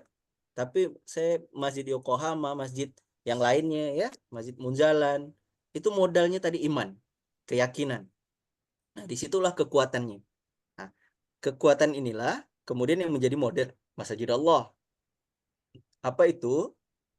Ketaatan. Nah, lewat amanabillah. Amanabillah ini kan artinya ketaatan ya, keimanan, ketaatan. Kemudian waqama shalah. Salah ini keteladanan. Keteladanan ini ya tadi ngajak orang sholat dan sebagainya ya, keteladanan. Kepedulian wa zakah ya. Kemudian walam yahsya ilallah, tidak takut ke siapapun. Nah, ini kan kemandirian muamalah. Nah, nah inilah yang Mas Pri saya kombinasikan sebagai inovasi ya. Ditambah ini ada hadis bukan bukan hadis ini saya eh, istilah apa ya kalau dalam ahsar atau apa gitu perkataan Umar ya. Asar perkataan Umar itu tidak ada Islam kecuali berjamaah, tidak ada berjamaah kecuali dengan kepemimpinan, dan tidak ada kepemimpinan kecuali dengan ketaatan. Ke apa? Kalau kita buat saat ini struktur yang ada di apa? Masih kapal Mujalan itu ya kan ada kepemimpinan, ada keberjamahan di situ, kemudian dia ada masjid ya kan sebagai holdingnya, sebagai pengasuh, sebagai pimpinan yang kemudian harus menunjuk direktur atau chairman atau CEO ya. Karena bisa jadi pengasuh boleh jadi CEO, tapi kalau ada yang pengasuh yang mengawal ruh kan, Iya, maka dia harus menunjuk CEO. Nah, yang disinilah ya kalau di dalam apa presiden kepresidenan kita nih Kemensesnek ya, eh, Kementerian Sekretariat Negara yang mengorkestra kementerian apa kementerian koordinator dan sebagainya, maka di sini harus ada bidang-bidangnya yaitu yang administrasi, yang tadi program dan facility yang saya bilang tadi baik, benar, bagus. Nah, di sinilah orang fokusnya selama ini kan apa? Jadi kalau di peraturan Dirjen Menteri itu juga di situ, tapi ada di bawahnya dia menambahkan, cuman tidak tidak oke. spesifik Iya, ditambahkan kalau di Dirjen itu tidak disebutkan ini apa Badan apa? DA ini Mas Pri, dia tidak menyebutkan ini, dia hanya menyebutkan kalau ada riayah, ada imaroh, ada apa Idaroh, eh, ya, Imaroh. idaroh, riayah dan imaroh, kemudian di bawahnya ada badan, dia bilang gitu, atau divisi atau lembaga gitu aja. Nah, tapi kan kalau kita apa kaitkan lagi, kita baca lagi, oh ternyata fungsi masjid itu berarti badan dan lembaga ini harusnya menjalankan fungsi-fungsi menteri itu, ya kan? Ini presidennya nih, masjid nih, masjid ini presiden, maka dia harus menjalankan fungsi-fungsi menteri. Nah, fungsi-fungsi menteri itulah kalau di sini kita mengambil apa fungsi yang ada di Quran surah At-Taubah itu. Karena kalau pakai rujukannya Kementerian Prabowo perlu 100 menteri, Mas. Jadi nggak pakai yang itu ya. Kita Jadi ada Kementerian Kemasjidan, Bang. jadi ini kita pakai Kementerian apa ya, apa Kabinet At-Taubah 918 saja lah kan. Apa itu? Ada Kementerian Ketaatan, nah, ya kan? Kementerian Keteladanan, Kementerian Kepedulian dan Kementerian Kemandirian ya kan, atau Kementerian apalah namanya kalau di eh, apa bahasakan ya. Nah, di sinilah dia yang akan menghasilkan, intinya semuanya akan menghasilkan orang yang tobat dan memperbaiki diri. Nah, ini model ini saya sudah apa ya? Maksudnya ini saya minta apa ya? Sudah minta koreksian gitulah sama Ayahman, memang apa? Maka menghasilkan model yang kemarin Ayahman sempat share itu mana ya? Nah, yang tadi inilah muncul apa model yang di Masjid Kapal Munjalan itu seperti ini ya, Bapak sekalian. Nah, jadi nah ini modelnya ya. Ya, artinya detailnya tadi lah ya. Jadi ini Baitullah. Nah, tapi kalau ini kan umum. Nah, ini kan lebih bisa tinggal disesuaikan karena tidak semua masjid akan sesuai ya. Nah, tapi intinya ini prinsipnya ya. Jadi dia Masjid Allah, kepemimpinan dan sebagainya. Nah, detailnya itu yang saya sampaikan tadi ke Ayahman, runutannya ya. Nah, runutan kenapa muncul apa seperti ini. Nah, dan bagaimana sistem di Masjid Kapal Munjalan? Ya, ternyata memang polanya saya lihat ternyata memang awalnya memang pusat dakwah. Walaupun waktu itu belum ada namanya pusat dakwah. Ternyata setelah dirujuk 2011 itu berdiri masjid. Oke, berarti masjid yang pertama. Selanjutnya program. Nah, di sini eh, infak beras dan sebagainya. Kemudian 2013 nah, berdiri pusat dakwah masjid ya, artinya sudah ada rumah yang dijadikan pusat dakwah. Nah, baru kemudian berdiri TK, artinya sudah ada amal pendidikan. Kemudian berdiri apa lembaga sosialnya, kemudian berdiri lembaga muamalahnya. Nah, seperti inilah ya. Nah, jadi kalau kalau kita mau mengaktifasi nah ini aktivasi masih 5.0 ini, pertama memang harus ada kolaboratornya, harus ada manusianya. Manusianya itulah imamnya. Karena kalau Masjid Nabawi, kalau Masjidil Haram itu ada Nabi Ibrahim dan Ismail, ya kan? Itu ya yang menegakkannya, walaupun katanya sudah ada sebelumnya. Kemudian Masjid Nabawi itu ada Rasulullah dan sahabat, dan seterusnya kita harus mengikuti sunnahnya. Kalau kata Ayahman. Jadi nggak boleh sendirian. Ini kata kuncinya nih Mas Pri. Jadi nggak boleh sendirian nih, harus ada partner. Kalau Mas Pri partnernya kayaknya seumur hidup, karena sudah ada partner. Kayaknya itu yang akan bersama terus ya. Nah, Ustaz Lukman partnernya To'iyah, jadi nggak sendiri. To'iyah nggak sendiri. Jadi mengurus masjid nggak boleh sendiri karena Ibrahim itu sama Ismail, Nabi Muhammad dengan sahabat ya. Nah, kemudian cari orang yang mau bertobat memperbaiki diri. Ini polanya ya, yang saya baca selama 10 tahun di Munjalan. Kemudian cari orang yang mau bertobat memperbaiki diri, ajak ke masjid. Nah, setelah diajak ke masjid, ajak dia ke masjid, nah, ajak dia untuk menjadi manusia yang baik, benar, baik dan bagus. Nah, ini maksudnya ajak dia jadi imaro, riayah, idaro, seperti itulah maksudnya. Nah, tinggal kita mendefinisikan ya. Nah, artinya ajak dia beraktivitas di masjid dulu. Nah, nanti baru dia ajak beramal soleh. Nah, amal soleh ini macam-macam. Enggak mesti harus paskas. teman-teman boleh buat sendiri kan amal solehnya. Ada yang mungkin namanya apa santri berani, ada yang mungkin namanya apa ya santri ajar, ada yang gerakan peduli, ada yang infak masjid. Intinya ajak beramal soleh. Nah, setelah diajak amal soleh, ini yang saya apa ya istilahnya sistemasi ya, sistemasi selama 10 tahun di Munjalan. Nah, buat program dakwah. Nah, inilah kemudian pusat dakwahnya menjadi berperan. Nah, pusat dakwah ini nggak mesti ya kita tinggal mendefinisikan dakwah. Cerita masjid ini bisa jadi dakwah ya kan? Ya kan? Nah, dakwah kemasjidan itu yang diawali kalau Munjalan dakwahnya adalah mustahil miskin awalnya. Nah, kemudian melaksanakan setelah dakwahnya berkembang, baru mulai buat program pendidikan, ya kan? Nah, pendidikan, seminar dan sebagainya. JIS, UPJ,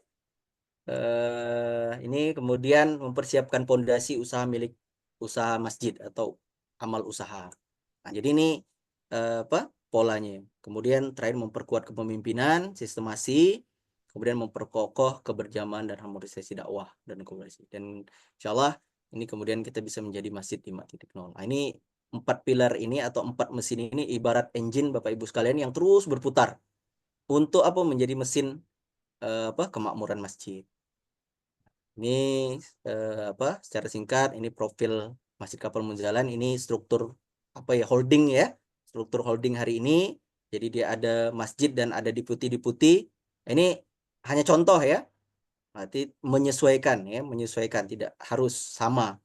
Nah, kemudian dia ada menteri-menteri, di sini ada menteri dakwah, menteri pendidikan, menteri sosial dan menteri usaha ya, seperti itu. Nah, di pusat dakwah dia ada aktivitas macam-macam di sini. Ada Munjalan TV, Ruang Kehidupan, Kuliner, GSH, PPKM, Samara dan sebagainya ya. Nah, bergerak menteri apa yang namanya nih kalau di pemerintahan menteri menteri agama mungkin ini ya. Nah, kemudian nih menteri pendidikan, dia berbagai macam program. Ada Auladul Yamin dan sebagainya. Kemudian nih Baitul Mal juga bergerak dengan gerakan infak berasnya, dengan program Baitul Mal, lasnya ya.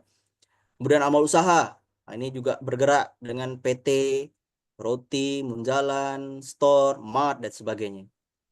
Dan Alhamdulillah, ya kan? Semua orang-orang itu diajak untuk apa? Intinya menghasilkan orang-orang yang bertaubat, memperbaiki diri sama-sama. Maka kemarin deklarasinya Ayahman di dalam kemasjidan itu, Paskas itu bukan hanya Baitul Mal. Paskas itu artinya santri. Santri itu artinya ada di Baitul Dakwah, ada di Baitul Mal, ada di Baitul Quran, ada di Baitul Muamalah. Artinya semuanya ada santri. Dari 24 titik masjid ini, kemudian ada 7 pusat dakwah. Maksudnya pusat dakwahnya itu menghasilkan lembaga-lembaga dakwah, ada lembaga pendidikan, ada 43 titik BMI, 146 titik GIB, dan 9 pondok masjid usaha. Mungkin itu Mas Pri secara singkat terkait dengan apa riset analisa ya yang apa saya kaji termasuk juga apa menganalisa model masjid yang sudah ada terutama karena memang dekatnya Munjalan saya fokusnya Munjalan tentu apa ada masjid-masjid lain yang juga mirip ya yang hampir sama atau juga yang ada inovasi lainnya. Mungkin itu teman-teman semuanya. Mudah-mudahan ini bermanfaat dan menambah pengetahuan kita dan juga apa eh, semangat kita untuk memakmurkan masjid-masjid Allah. Demikian saya akhiri. Wabillahi taufiq wal hidayah. Assalamualaikum warahmatullahi wabarakatuh. Waalaikumsalam warahmatullahi wabarakatuh. Alhamdulillah. Bang Gun, jazakallah khairan kasiran. Terima kasih banyak Bang Gun. Sebelum masuk ada yang angkat tangan Pak Supriyadi. Saya sedikit rangkum sahabat sekalian. Jadi Bang Gun menyajikan data tentang masjid gitu ya. Data masjid, masalahnya adalah kemiskinan. Sebenarnya bisa disolusikan dengan dana-dana masjid gitu ya. Tapi sayangnya dana masjid ini banyak yang nganggur, padahal harusnya bisa dijadikan solusi gitu ya. Macam-macam. Saya sampai nyatet sini Bangun, di sini ada pertanyaan saya ada 1, 2, 3, 4, 5. Ada 10 poin Bangun. Bukan Insya Allah. pertanyaan sih. Eh, Potensi pengembangan riset maksud saya gitu ya. Nah, berarti maksud saya kalau Mas Pri bila pertanyaan tadi nggak usah itu Bukan, riset aja bukan nanti. aja, bukan ya, bukan ya. Ini potensi pengembangan. Tadi ada ya misalnya gini. Tadi yang saya udah saya tanyakan, di data Bangun tadi ada yang eh, orang bilang masjid itu uang tuh harusnya disalurkan gitu. Dia setuju salurin tuh bagus, tapi Ya, dia sendiri nahan. Nah itu kan jadi, tapi kata alasannya khawatir gitu. Nah iya, iya. khawatirnya ini kenapa ya? Ya saya juga jadi tergelitik ini khawatirnya itu kenapa ya?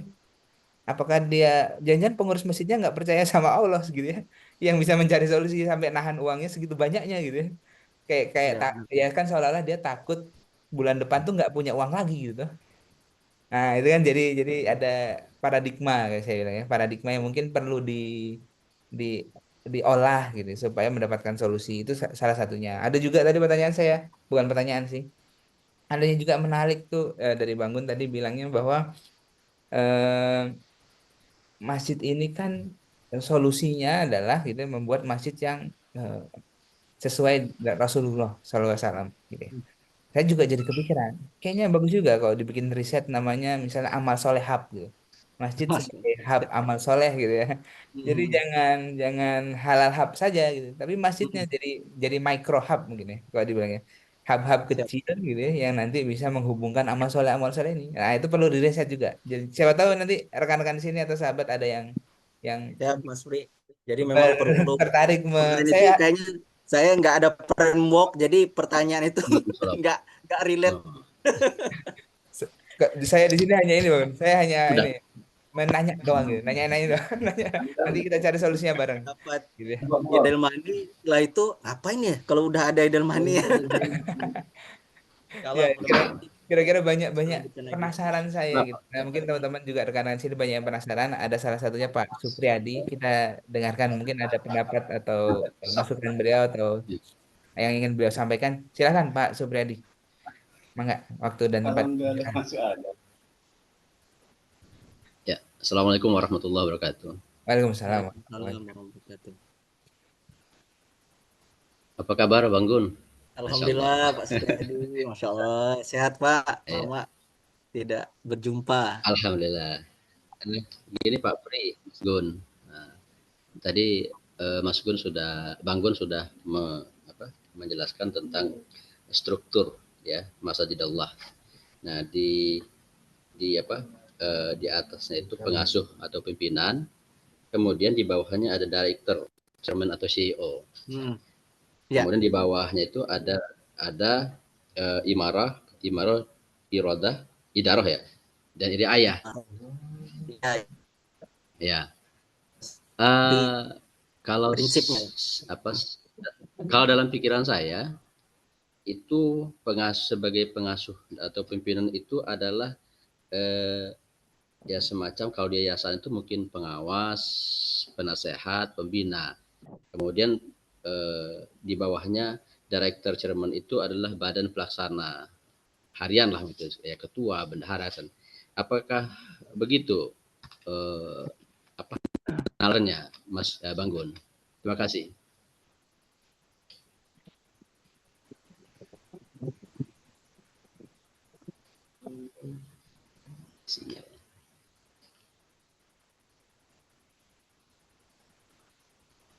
Tes, tes. Ada suara ya, Bang. Silakan. Tes tes. Bang. Tes. Halo. Tadi dengar, Bang. Assalamualaikum. Waalaikumsalam. Pak Supriyadi Diulang lagi ya? jalan. Nah, Bang Gunnya yang micit Pri, kayaknya. gimana nggak tadi? Bang Gun, Ya, Diulangi. pertanyaannya Lagi di ya? tadi saya nangkep sedikit aja. Oh ya. Ya. Tadi Mas Gun katakan bahwa share tadi di ini tentang struktur Masjidillah itu pertama pengasuh pimpinan masjid ya. Kemudian di bawahnya ada director, chairman atau CEO. Nah, di bawahnya lagi ada imarah, idarah dan riayah. Nah, dalam pemikiran saya itu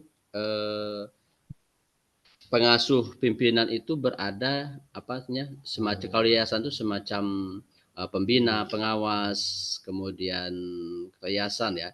Nah, kemudian di bawahnya itu sementara direktur dan itu adalah badan pelaksana harian. Apakah begitu Mas Gun nalarnya?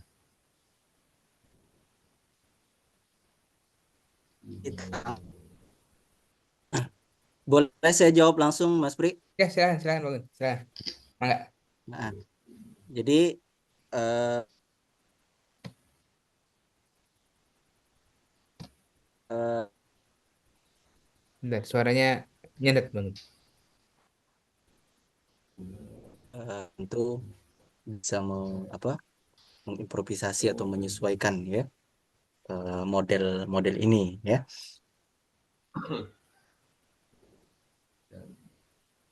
Pak, pimpinan atau pengasuh itu seperti pembina ya.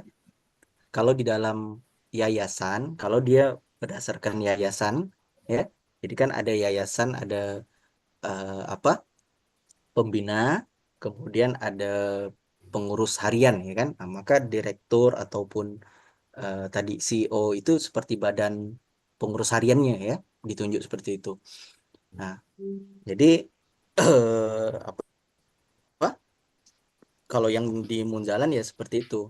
Nah, misal kalau bagaimana dengan masjid lainnya yang saya tahu ya, misal kayak di Al-Falah Seragen. Jadi Pak Kikus Nadi itu dia berperan sebagai pimpinan tuh, ya kan? Tapi ada badan pengurus hariannya.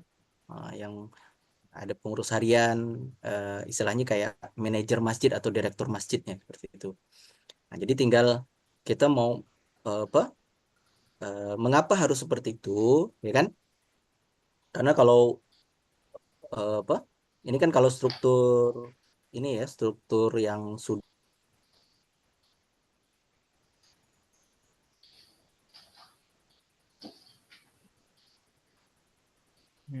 Nggak ada suaranya kayak, Bang Gun.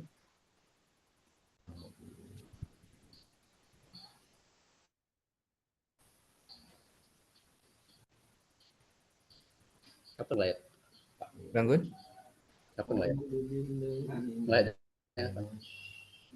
kayaknya nggak ada suaranya. Tinggalnya mana? Bang Gun, Assalamualaikum.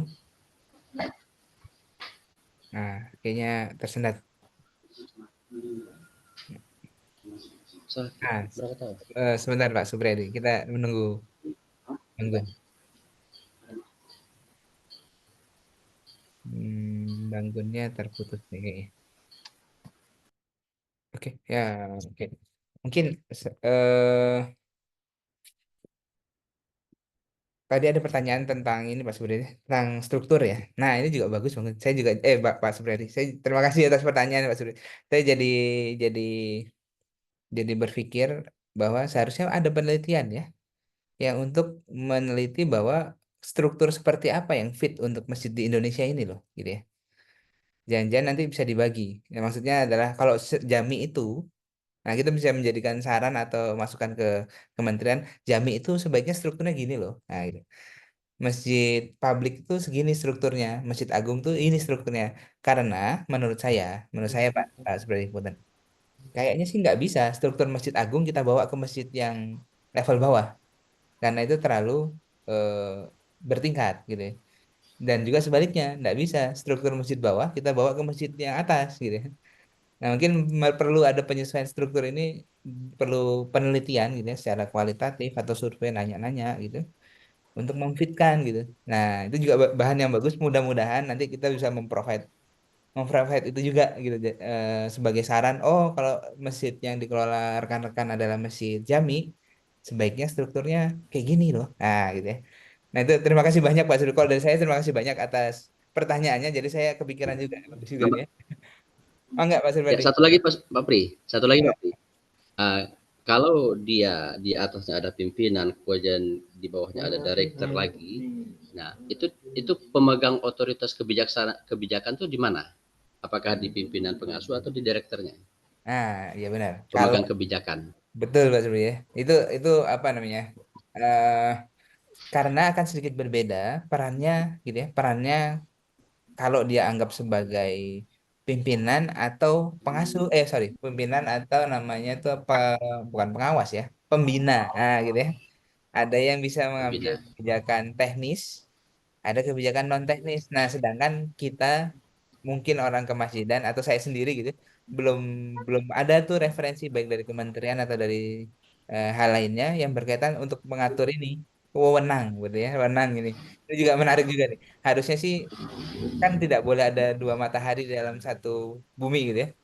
Jadi harusnya Ya. sih memang ada otoritas yang memang sudah dikontrol gitu ya. Oh ya udah, kalau yang atasnya sebagai pembina gitu ya, berarti level teknis yang akan eksekusi gitu ya. Nah, di sini positioning positioning sebutan saya bilang kali ya. Positioning sebutan pengasuh ini positioningnya apa? Kayak kalau di Munzaran, setangkap saya, pengasuh ini eh, dulu seperti CEO. Ya. Nah, gitu. Dulu nggak tahu sekarang mungkin Bangun yang bisa menjawab gitu. Kalau sekarang apakah masih seperti CEO atau memang sudah ada positioning lain gitu ya? Nah, mungkin Bangun bisa lanjut Bangun. Ini ada pertanyaan-pertanyaan dari Pak Supriyadi tadi yang mengenai wewenang gitu ya. Kalau tadi saya sarankan ini Bangun ada mungkin bagus juga kalau kita riset gitu ya. Struktur organisasi masjid itu yang fit yang mana gitu ya.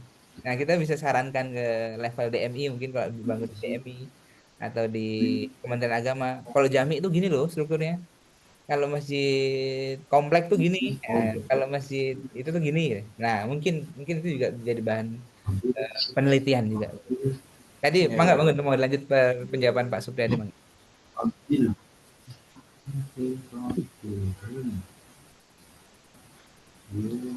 Ya, jadi apa yang tadi struktur ideal ya, Pak Supriyadi. Jadi memang kalau saya ibaratkan tadi itu ya pengasuh atau pimpinan tuh kayak presiden gitu Mas Pri. Oke. Dia tertinggi gitu kan, tertinggi. Maka untuk yang apa pelaksana dibantu ya, dibantu. Jadi DOD CEO itu sebenarnya lebih apa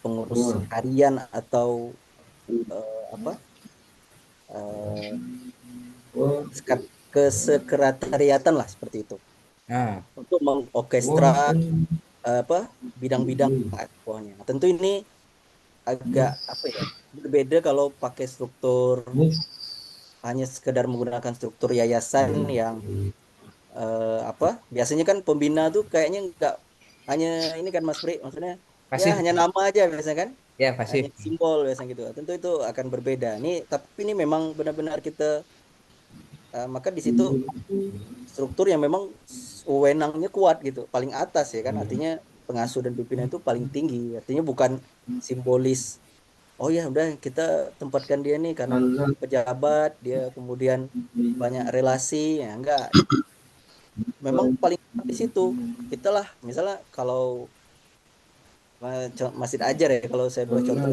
Mas Pri itu yang apa bisa disebut pimpinan nah, tapi ini kan tinggal penyebutan bahasa aja ya kan nanti boleh nggak mesti harus pimpinan boleh menyebut dengan nama apa saja ya kan tapi itu apa the, apa ya pemimpin tertingginya lah seperti itu tapi nanti ketika semakin besar Masjid Ajar nih Mas Pri nggak mungkin bisa menghandle itu sendiri lagi kayaknya kan Mas Pri ini ada orkestra untuk pondok ajar ada yang nanti untuk usahanya nah ini perlulah dicarikan CEO-nya atau apa ya direktur eksekutif kan Mas Pri nah Ya, betul. direktur eksekutif inilah yang menghandle itu gitu terus apakah kemudian direktur eksekutif ini akan jadi yang tertinggi enggak tetap pimpinan adalah yang mengawal apa ya strategisnya kan yang mengawal visi besarnya justru direktur eksekutif ini yang menjalankan visi besar pimpinan tadi karena Mas Pri tetap ada pimpinan adalah founder adalah yang mengawal ini semua ya kan nah tapi ini tentu berbeda kalau pakai struktur yayasan yang pembina itu karena kadang-kadang nggak tahu apa-apa juga pembinaannya biasanya kan ya udah saya terima laporan aja seperti itu ya tapi di sini saya yakin Mas Pri apa maksudnya yayasan itu nggak masalah itu kan biasanya legalitas ya Mas Pri maksudnya kita perlu SIM kan memang kita perlu tokoh untuk pembina dan memang apa bisa kita misalnya kita apa ya mau apa menjadikan ini amal jariah untuk orang tua kita ya kita kasih nama orang tua kita misalnya itu kan hanya legalitas ya kan apa kita ridhonya itu kan yang paling mahal sebenarnya penting nah, tapi kita pada posisi di yang menjalankan ini semua gitu kan makanya tadi yang saya sebutkan struktur itu bukan struktur yayasan ya tapi itu struktur eh, fungsional yang menjalankan organisasi Mungkin itu Pak Supriyadi. Ada lagi Pak Supriyadi atau rekan-rekan lain silakan. Iya. Mungkin kita sampai jam berapa? 10.45 mungkin baru. Siap, siap. Ya, 10.45 ya, insya Allah. Nah, silakan rekan-rekan lain kalau ada. Mungkin kalau saya menanggapi sedikit, Mm-mm. sepertinya Munzalan ini modelnya holding Mm. company ya. Jadi Ya, oke. nggak bisa diterapkan ke perusahaan yang tidak punya holdingan. Nah, gitu ya. Akan Oke, sedikit siap. berbeda treatment gitu ya. Jadi kalau Mm. membaca struktur Munzalan mungkin membacanya struktur eh, kalau sekarang tuh ada namanya di Bank Himbara gitu ya. Nah, Himbaranya itu Munzalan. Ada Nah, pun nanti direktur-direktur BRI-nya, direktur Mandirinya. Nah, itu direktur-direktur nah, ya, usahanya. ya. Gitu. Jadi kalau mau dibaca Holding, strukturnya itu holding ya mungkin rekan-rekan kalau ada yang di BUMN gitu ya Mas Pri ya. mau benchmark gitu ya. Kayaknya strukturnya Kiai Lukman adalah direktur utama holding company ya. Nah, ini bawahnya ada direktur lagi, cuman mungkin Ya. eh, teknis ya, direktur Jadi teknis. kalau misalnya masih kecil yang belum ada holding Mas Mas Pri, maksudnya artinya gimana sih kalau misalnya belum ada holding? Solusinya berarti misalnya contoh ini berarti divisi atau badan itu ya cikal bakalnya dia adalah unit ya. Berarti unit dia. Unit ya. Berarti unit. Jadi misalnya nih Pak Supriyadi ada masjid nih. Pak Supriyadi sebagai pimpinan di situ kan? Ya kan? Artinya akan menjadi CEO juga berarti nih. Karena masih belum holding kan? Nah, nanti akan ada apa bagian-bagian imaroh, idaroh dan riayah tadi. Nah, maka yang tadi yang namanya apa bidang atau badan tadi itu jadi unit saja. Ada unit dakwah, ada unit pendidikan, ada unit apa sosial dan unit ekonomi. Saya rasa seperti itu. Jadi tinggal menyesuaikan. Kalau holding seperti itu, tapi kalau misalnya belum holding, kita jadikan itu unit saja. Ini itu tambahan Ya, dari saya. ya bangun. Terima kasih. Rekan-rekan yang lain silakan kalau ada pertanyaan tentang idle money tadi. Banyak-banyak uang tadi nganggur gitu. Buat saya aja gitu mungkin. Atau enggak ada. Gimana? Mungkin masjid-masjid lain nih atau yang hadir di sini Mas Pri justru Ya, ya. bukan idle money, kekurangan money. Eh, Kita iya, salah. betul. Mungkin harusnya cari masjid yang banyak idle money itu di Nah, mana gitu ya. berarti kita perlu membolakan waktu di riset kita Nah, bagaimana kemarin tuh harusnya ada penyaluran, pola di penyaluran mana ya. sih masjid yang ada idle money-nya, apakah mungkin masjid-masjid yang apa nih, yang perkotaan kah, pedesaan, nah itu yang nggak ada kemarin Mas Pri. Atau juga mana nih masjidnya yang masjid kampus atau masjid pribadi, apa maksudnya masjid yang dibangun apa warga, nah itu yang Nah, belum ya benar, bagus. ke Jadi situ mungkin ini. bagus juga kalau riset selanjutnya memetakan mana masjid yang banyak idol ya, gitu ya. Nah, Jadi nanti mana akan yang kita kekurangan? mana yang kekurangan kita matchkan. Jadi nanti mungkin bisa kayak sister city gitu ya, sister Nah, masjid ya, sister sister masjid. masjid. Jadi masjid ini berpartner sama ini, sama-sama berkembang. Masjid ini sama ini dikawal berkembang. Jadi jalan perjalanannya dua-duanya berkembang. Gitu. Mungkin Ya itu kan? bisa jadi kajian juga. Nah, jadi kan karena isinya riset, jadi mohon maaf jadi arahnya akan ke kajian gitu. Kajiannya bukan ngaji ya, rekan-rekan kajiannya memang mengkaji gitu. Oke, silakan. Kita masih ada 1 menit atau 2 menit lagi. Barangkali ada yang mau ditanyakan? Enggak? Insya Allah nanti bahan kita sesuaikan untuk di share ya rekan-rekan. Tadi ada yang japri saya. Coba kita sesuaikan yang bisa kita share nanti kita share. Karena memang ada beberapa data yang sedang dipublish mungkin sama Ustadz Gun atau sama rekan-rekan yang lain. Nanti kita coba sesuaikan insya Allah. Oke, silakan. Di sini ada rekan-rekan saya juga nih yang S2 nih. Nah, ada Pak Siswanta, tadi ada Pak Adi. Mangga kalau ada pertanyaan Pak, silakan. Mumpung ini ada Bang Gun juga. Siapa tahu jadi terinspirasi bahan tesis lagi kan. Oke, nggak ada rekan-rekan yang lain. Bang Gun mungkin ada yang mau tambahkan sebelum di closing? Ya, apa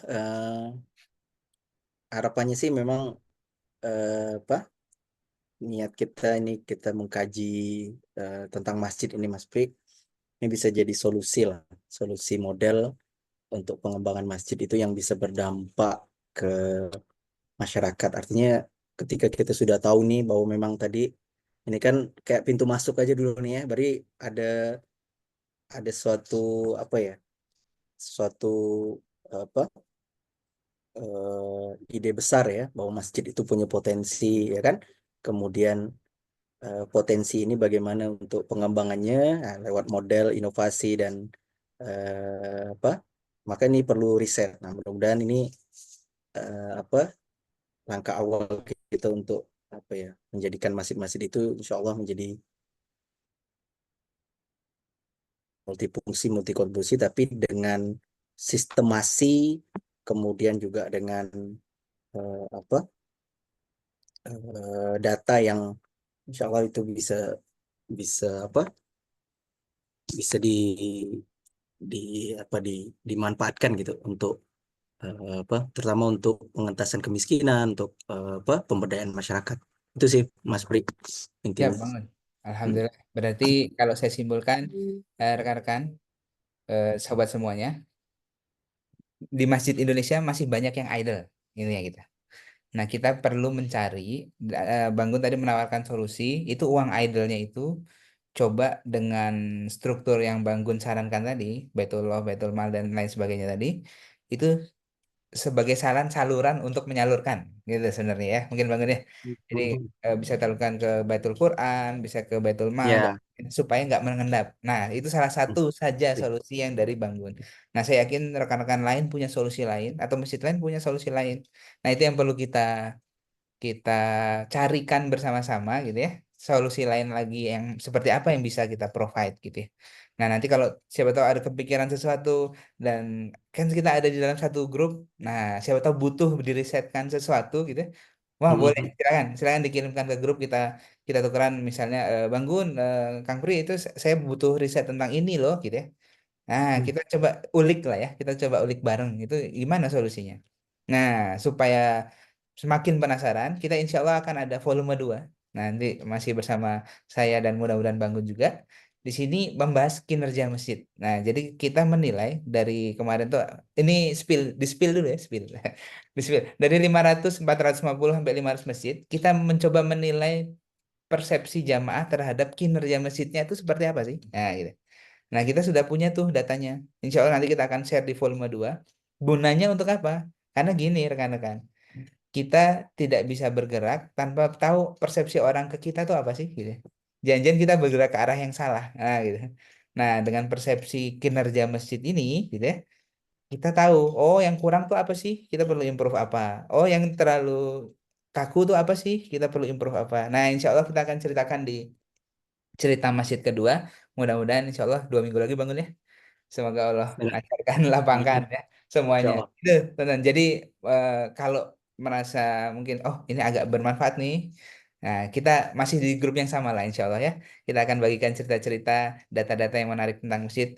Mudah-mudahan bisa rekan-rekan share juga ke masjid lain atau share ke jamaah atau ke pimpinan sebagai bahan pengambilan keputusan supaya keputusannya bisa diambil dengan tepat. Intinya itu cerita masjid kali ini. Alhamdulillah, alamin tentang idle money seperti itu. Eh, ditunggu riset selanjutnya Bang Gun. Nanti saya yang Insya Allah. menadah Amin. riset, menadah risetnya. Saya menadah riset dari Bang Gun nanti. Insya Allah jadi amal jariah untuk kita semua. Jadi sekarang tahu nih saya, oh ternyata banyak juga ya uang nganggur gitu ya. Jadi harusnya kalau hanya dikit-dikit bisa lah ya harusnya gitu. Nah itu Iya. jadi harusnya sih gitu ya idealnya. Nah terima kasih rekan-rekan semua. Alhamdulillah, saya ucapkan terima kasih banyak. Jazakumullah khairan kasiron. Terima kasih, semoga bermanfaat acara volume 1 ini. Mohon maaf jika ada kekurangan-kekurangan dari kami. Salah-salah datangnya dari saya pribadi, yang benar datangnya dari Allah Subhanahu wa taala. Alhamdulillahirrahmanirrahim. Kita tutup acara ini dengan hamdalah. Alhamdulillahirrahmanirrahim. Alhamdulillah. Amin. Kita tunggu feedbacknya teman-teman. Silahkan kalau ada Alhamdulillah. feedback di grup. Saya akhiri dengan Assalamualaikum warahmatullahi wabarakatuh. Terima kasih banyak. Waalaikumsalam warahmatullahi wabarakatuh. Makasih banyak. Wah, alhamdulillah. Ya Allah. Alhamdulillah. Nah, Terima kasih Mas Pri. terima kasih Bang Gun. Rekan-rekan saya izin live. Berikutnya. Terima kasih. Assalamualaikum.